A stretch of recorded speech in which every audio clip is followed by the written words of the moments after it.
নমস্কার বন্ধুরা, তোমাদের সাথে আজকে একটা রেসিপি শেয়ার করছি ফুলকপি আলুর রসা।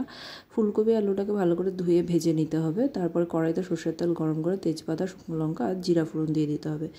তারপর আগে থেকে বানিয়ে রাখা একটা পেস্ট, লঙ্কা, কাঁচা লঙ্কা আর টমেটো আর আদা দিয়ে একটা পেস্ট বানিয়ে রেখেছিলাম, সেটাই দিয়ে দিয়েছি এখানে। তারপর তার মধ্যে একটু জিরে গুঁড়ো, একটু ধনে গুঁড়ো আর একটু গরম মশলা গুঁড়ো দিয়ে একটু ভালো করে নেড়ে চেড়ে নিচ্ছি। তারপর তার মধ্যে একটু নুন, একটু হলুদ গুঁড়ো আর একটু চিনি অ্যাড করে দিতে হবে। তারপরে আবারও ভালো করে এটাকে কষিয়ে নিতে হবে। কষিয়ে নিয়ে যেই তেল ছেড়ে আসবে তখন আগে থেকে ভেজে রাখা ফুলকপি আলুটা দিয়ে আবারও কিছুক্ষণ কষতে হবে। কষে আসলে তারপর আগে থেকে ফুটিয়ে রাখা গরম জলটা তার মধ্যে দিয়ে দিতে হবে। তারপর আবারও একটু নেড়ে চেড়ে ঢাকনা দিয়ে দিতে হবে। এই 10-15 মিনিটের জন্য এটাকে ভালো করে একটু সেদ্ধ করে নিতে হবে, যাতে ফুলকপি আলু দুটোই ভালো মতো সেদ্ধ হয়ে যায়।